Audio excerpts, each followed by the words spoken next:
जय हिंद दोस्तों। तो आपका बहुत बहुत स्वागत है आपके अपने YouTube चैनल दीक्षा आरकेएस में। तो आज हम चुनाव में जो किस प्रकार से कई तरह के बीच बीच में देखते हैं कि चुनाव होते रहता है, तो कई तरह से चुनाव होता है उसको हम समझेंगे। जिसमें होता है कि कभी बीच में सरकार गिर गया तो कौन चुनाव होता है, कोई मंत्री इस्तीफा दे दिया तो कौन सा चुनाव होता है, कोई डेथ कर गए तो कौन सा चुनाव होता है, डिसमिस कर दिया जाता है तो कैसा, किसी मंत्री को जब बर्खास्त कर दिया जाता है उसी को डिसमिस कहा जाता है। जब बर्खास्त कर दिया जाता है तो उस स्थिति में कौन सा चुनाव होता है और कैसा कैसा मतदान कराया जाता है, इस सभी को हम समझेंगे।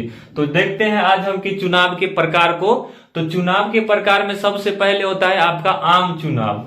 आम चुनाव में आम मतलब हो गया साधारण, साधारण मतलब जनरल तौर से जो चुनाव होता है उसको आम चुनाव कहा जाता है। जैसे कि कोई भी पार्टी जब अपना कार्यकाल को पूरा के लिए मतलब हर 5 साल पर जो चुनाव होता है अपना कार्यकाल पूरा करने के बाद, तो उस प्रकार को चुनाव को आम चुनाव कहते हैं। यह चुनाव कितने दिन के लिए होता है, तो आपके 5 वर्ष के लिए होता है। जैसे मान लीजिए प्रधानमंत्री जी का चुनाव हुआ 2014 में, 14 में चुनाव हुआ, फिर 14 के बाद क्या हुआ तो 5 साल पूरा हो गया उनका 19 में, 14 में हुआ, अब 5 साल 19 में पूरा हो गया, तब फिर 2019 में चुनाव हुआ, फिर 19 के बाद 5 साल पूरा होने के बाद जो फिर अब होगा कि कब, तो 2024 में चुनाव होगा। तो इस प्रकार से अपना 5 साल के कार्यकाल पूरा करने के बाद जो चुनाव होता है उसको आम चुनाव कहा जाता है। उसके बाद दूसरा होता है कि मध्यावर्ती चुनाव। जैसे कि नाम से देख रहे हैं आपके यहाँ के मध्यावर्ती, मध्य मतलब बीच में, मतलब उसके कार्यकाल के बीच में ही जो चुनाव हो जाता है उसको कहा जाता है मध्यवर्ती चुनाव।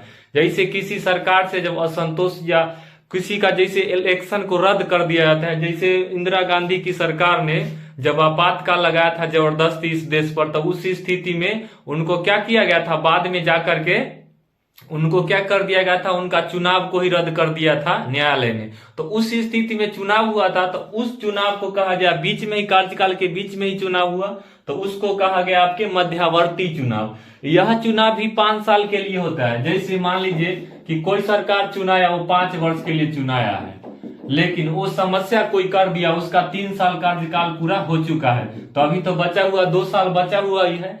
लेकिन बीच में ही जब ये चुनाव 3 साल हो गया, कोई समस्या वो यहाँ पे किया है जिसके लिए उसको रद्द कर दिया गया, रद्द करने के बाद जब चुनाव होगा तो आगे जो होगा वो 5 साल के लिए होगा। तो अगला जो पद पे बैठेंगे वो कितने दिन के लिए बैठेंगे, तो 5 साल के लिए। तो वैसा चुनाव को क्या कहा जाता है, मध्यवर्ती चुनाव। कार्यकाल के दौरान ही बीच में किसी समस्या होने के कारण जो कराया जाता है फिर से चुनाव मध्य में ही, उसको मध्यावर्ती चुनाव कहा जाता है। यह चुनाव भी कितने दिन के लिए होते हैं, तो ये भी आपके 5 वर्ष के लिए होता है। उसके बाद अगला आपका होता है उपचुनाव। उपचुनाव मतलब बीच में ही कराया गया। जैसे कि कोई मंत्री इस्तीफा दे दिया अपने पद से, पद पर या बरकरार है और उनको लगा कि हम सही से हमको काम नहीं करने दे रहे, तो वो क्या किया, इस्तीफा दे दिया। तो उस स्थिति में चुनाव हो सकता है। और दूसरा, अगर जो कोई विधायक है, कोई सांसद है, मान लीजिए कोई सांसद है पद पे और उनका अचानक निधन हो गया, तो क्या हो गया, आपके सीट खाली हो गया, वो उस पे तो कोई है नहीं। तो उस स्थिति में जब वो सीट खाली हो जाता है तो उस सीट को भरने के लिए जो चुनाव कराया जाता है उसको क्या कहा जाता है, तो उसको उपचुनाव कहते हैं। जैसे मान लीजिए 5 वर्ष के लिए संसद का हुआ चुनाव हुआ, एक सांसद बने, कोई सांसद ए है, सांसद ए है जो 5 साल के लिए चुनाव करके जीत गए। इनका 4 साल के कार्यकाल होते होते क्या हो गया, इनका निधन हो गया। तब बचा हुआ कितना दिन का कार्यकाल, 1 साल का है। तो इस स्थिति में 4 साल के बाद यहाँ पर अगर चुनाव होता है तो जो चुन के आएंगे वो कितना दिन के लिए, मात्र 1 साल के लिए चुनाएंगे, 1 साल के लिए। क्योंकि ये हो गया आपका उपचुनाव। तो इनके जो सीट था, जो सीट पर से उन्होंने इस्तीफा दिए या क्या हो गया, डेथ कर गए हो, तो उस स्थिति में चुनाव हुआ उनके ही पद के लिए, तो उनका पद का वैलिडिटी 5 साल है, तो इसीलिए वहीं पे चुनाव हो गया। तो उनका बचा हुआ जो 5 साल में जो टाइम है उसी में उनका चुनाव होगा। तो इस प्रकार के चुनाव को क्या कहा गया आपके, तो उपचुनाव कहा गया है। एक चौथा होता है आपके प्रॉक्सी मतदान। प्रॉक्सी मतदान मतलब वोट करने का।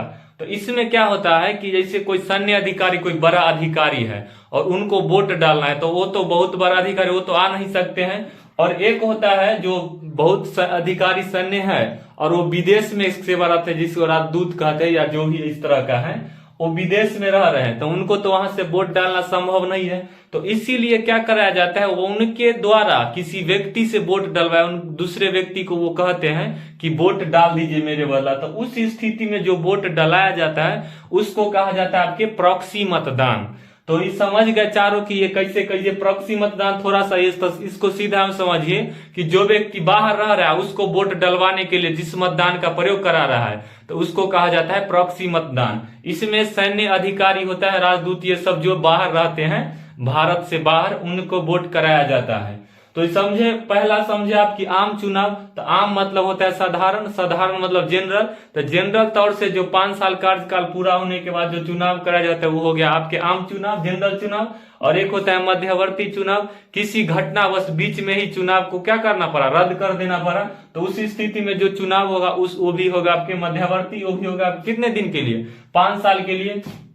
एक होगा आपका उपचुनाव। तो ये उपचुनाव क्या होगा, तो ये उपचुनाव आपके बचे हुए टाइम के लिए होगा। कितने दिन के लिए होगा, तो बचे हुए समय के लिए। ये चुनाव आपका उपचुनाव होगा बचे हुए समय के लिए। बचे हुए समय, जितना दिन टाइम बीच में बचा हुआ है कार्यकाल का उतना ही दिन के लिए चुनाव होगा बीच में। जो कोई डेथ कर गए या पद से इस्तीफा दे दिए तो उस स्थिति में ये आपका उपचुनाव कराया जाता है। और ये होता है प्रॉक्सी मतदान, जो भारत से बाहर रह रहे हैं तो उनको कराया जाता है। तो उम्मीद करते हैं ये क्लास समझ गए होंगे। तो अब मिलते हैं अगली क्लास में। आज के लिए इतना ही। जय हिंद।